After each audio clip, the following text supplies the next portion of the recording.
This is the vision. We just take for granted that every school has a learning platform. We take it for granted that learning doesn't stop when you go out the school gate. We take it for granted that parents have access to kids' learning. We take it for granted that learners can support each other when they learn. The big transformation is schools and schooling stops being a geographically, temporally located in time activity. It makes learning all-pervasive. Wherever you are, you can learn and you can engage in your learning. But these are some of the problems.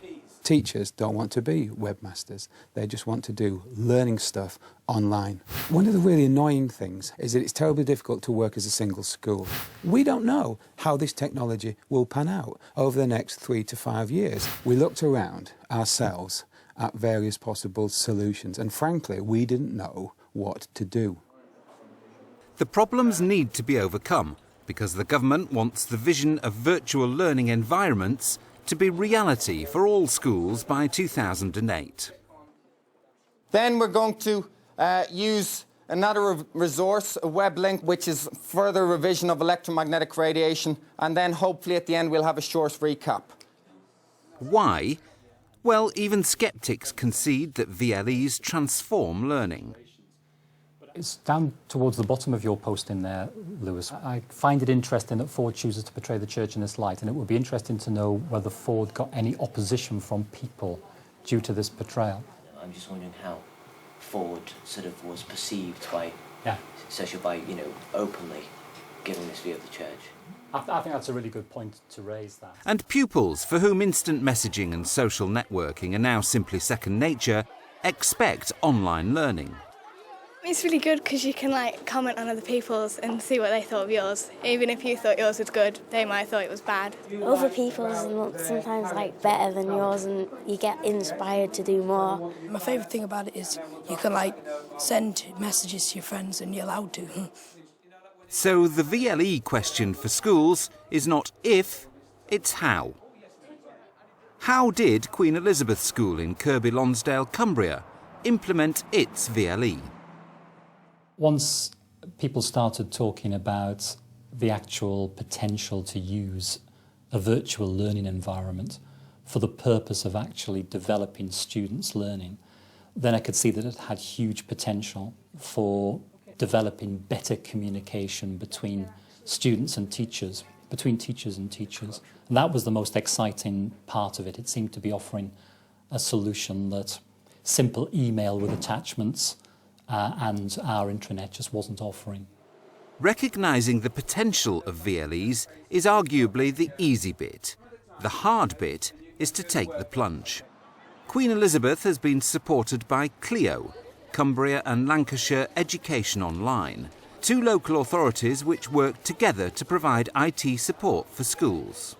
It takes schools a while to implement and understand how they're going to implement this. And typically there are sort of two approaches. There's the way maybe one member of staff who's very keen, very enthusiastic, and sort of becomes sort of almost like the champion of the VLE in their school and sort of spreads the word from there. Or you get the sort of top-down approach where the leadership team take a much more strategic view and say, well, this is what we're going to do and this is how we're going to do it, and everybody's going to be involved.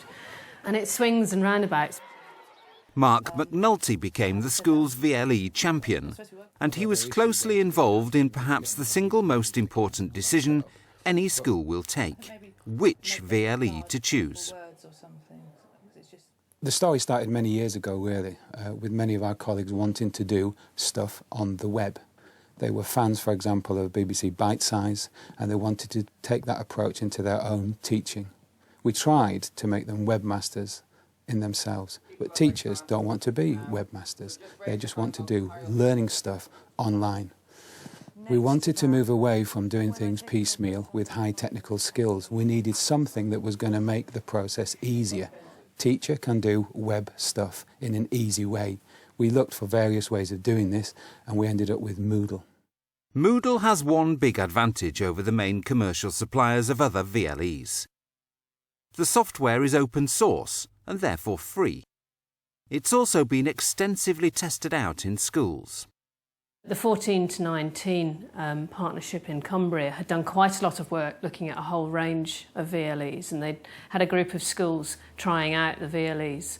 And the one that they favoured in the end was Moodle. So both counties pretty much working together through Clio came to the unanimous decision that if they were going to offer a learning platform, they didn't want to put in something that they were unsure of. They were happy with what Moodle had been offering. And being open source, so there was no licence requirements initially, we felt that it was certainly a good toe in the water, certainly initially. As it's turned out, I think it's really evolved into being incredibly popular. And in such a short space of time, really. Too good to be true? Well, perhaps. It's widely acknowledged that while the software is free, the support isn't. And the software simply won't work as well as it can unless it's supported. Yeah, because also then it would help me resource it as to which are the good webcams to use, because then you could have teacher here demming, class sitting at desks in classroom watching it on the projector screen and free up the space better. I would caution any school, and I don't frankly care whether you're using Moodle or Digital Brain or Kaleidos or any of the products out there. Me as a teacher, frankly, I don't care what the brand name is. I just want to know, can it do stuff for me in a classroom? We've been lucky that we had Clio to give us the kind of backup that we needed. But it's the same for any school, anywhere in the country, whatever you're using. You need that comfort blanket. You don't if you're an alpha geek. If you're the kind of teacher who really knows their onions, fine, get on and do it. But people like me need that comfort blanket, and it was really, really important.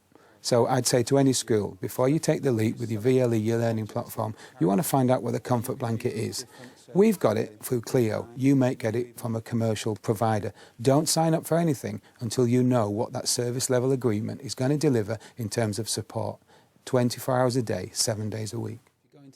Bector offers guidance to schools about to invest in a VLE. It's approved a group of suppliers able to offer schools software and support. Moodle is not on the list. I do have a concern. The concern I have is that what doesn't work, what isn't in the best interest in schools in the long term, is they get into overly hand-knitted solution to things that depend on an individual enthusiast in a school driving something and keeping it going. Schools aren't IT places, they shouldn't be, they're learning places. So we've got a clear role in saying, what kind of functions should these things offer? What kind of services should sit around them so that people genuinely can use them 24 hours a day? What's attractive around the Clio model is it's got the right kind of support. So it isn't just an enthusiast in the school getting a piece of software up and running. It's the backup that people need. And that's not just sort of technical support, it's pedagogical support. You know, what are you going to actually use this for in your geography lessons? Some of that kind of stuff. So that's probably where I am on it. Great product, but I don't think it's always helpful when people think in terms of products. Anybody who's bought a mobile phone knows that you need to think about the total range of services that are on offer and how they're delivered and how sustainable that'll be and how reliable that will be over time. Not just the shiny little thing that you happen to be holding in your hand at the time. It's not about the technology. What this is about is helping kids learn in new ways. And there are lots of examples of this. But the key thing is, it's not technology, it's about teaching and learning. Forget the nerdery, focus on that. You probably do need some kind of special person at the heart of it all who has really got a torch for learning as opposed to a torch for technology. The teacher who takes the lead in implementing a VLE will inevitably be an evangelist.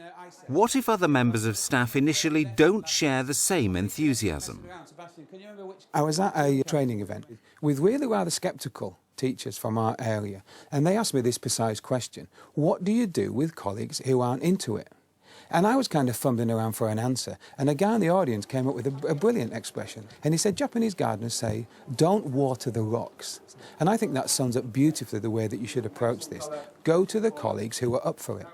The ones who aren't, you know, for entirely defensible reasons. These guys who are not up for Moodle, it doesn't make you a bad teacher. In fact, they could be brilliant teachers. That's why they don't need to change their practice. Don't get their backs up by trying to thrust something new down their throat.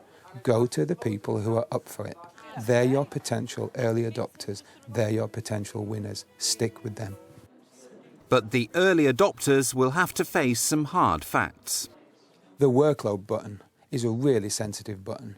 You know, You might as well buy a cheap gun and shoot yourself, frankly, as to start messing or increasing with people's workload. They just don't want it. You've got to really approach it carefully. There is an unavoidable overhead at first. And the first thing anybody in a position like I'm in must do is to be candid with colleagues. It's going to mean more work. There's no way around that. Don't try and dress it up as something else. What you have to do is to give them an idea of what the outcome might be. The obvious advantage of open source software is that schools don't have to pay licensing costs. The savings can be invested in staff training. They wanted to ensure that schools were supported well, and that we didn't just go out and buy some software and put it in and nobody would necessarily know how to use it or what to do with it. So the other key aspect is that we've tried to develop right from the start is a very good training programme. And now we've got to the point where both local authorities have a number of consultants who deliver the training. So we put a lot of energy into that, a lot of energy into creating good quality courses. And we're still learning on that, but you know, I think so far things are going very well and the courses are now proving really, really popular. And we're able, because we've spent less money perhaps on licensing, to offer some of that training free. Queen Elizabeth's is well ahead of the game in VLEs. It's already learned many of the lessons that other schools still have to face. Mark McNulty believes that the technical, financial and pedagogical factors involved in the choice of a VLE are in many ways quite straightforward. What's much more complex and difficult to predict is the future development and use of the platforms. I think this is a grey area. And we all need to be quite candid about this and quite honest with ourselves as educational practitioners. The commercial vendors will tell you that their system will work interoperably with just about anything and is, to use the jargon, future-proof. I'm not sure that that's the case. I think we all have to recognise what you might call our known unknowns about the use of VLEs and learning platforms. We don't know how this technology will pan out over the next 3 to 5 years. In the short term, it's reasonably clear, but in the medium to long term, these things are not that clear. So we had to address these issues as a school with our leadership team and make the case and be open about the fact that we didn't exactly know how it would pan out. Vector would like to see more cooperation between open source software developers and the big commercial providers. What I'd like to see as we go down is more and more people coming forward offering services to schools that are taking things like open source content, software, whatever, and saying, yeah, and we'll support this. We'll support this. So what you're getting is a completely packaged service here, which means that we'll look after it when it falls over, if it falls over. We'll help take the risk out of some of this because there are risky sort of things associated with high-stake things like kids' exam work or whatever. It's about people who can provide that service and us trying to encourage schools to think about what service do I need rather than what product do I want.